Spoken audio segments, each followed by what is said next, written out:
La loro specialità era ripulire soldi italiani, frutto di illeciti finanziari o di fallimenti e depositati nelle banche svizzere. Facevano partire bonifici dai conti dei loro clienti, in genere imprenditori, dalle banche elvetiche a favore di società fittizie nella Repubblica Ceca e in quella slovacca, per giustificare gli acquisti inesistenti di lingotti d'oro.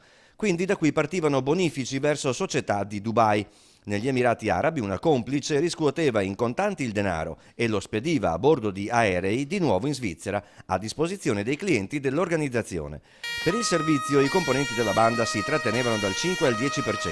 Tra i 5 arrestati la mente dell'organizzazione, un 60enne padovano con residenza a Monte Carlo, in passato medico, poi operatore finanziario, la sua compagna trevigiana e la donna residente a Dubai da anni ma nativa del Padovano.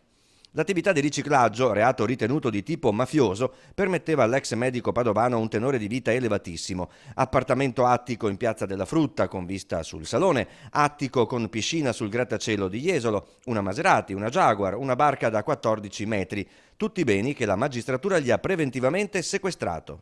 Noi abbiamo individuato 46 milioni di euro in transazioni finanziarie gestite da questa organizzazione in poco più di un anno. Adesso seguiranno approfondimenti per determinare l'esatta dimensione del volume di denaro gestito da questa organizzazione specializzata in riciclaggio. Il capo per il fisco era una specie di fantasma, hanno detto le Fiamme Gialle. Viveva stabilmente in Italia tra Padova e Jesolo, ma riusciva a sfuggire all'erario italiano intestando qualsiasi utenza a terze persone.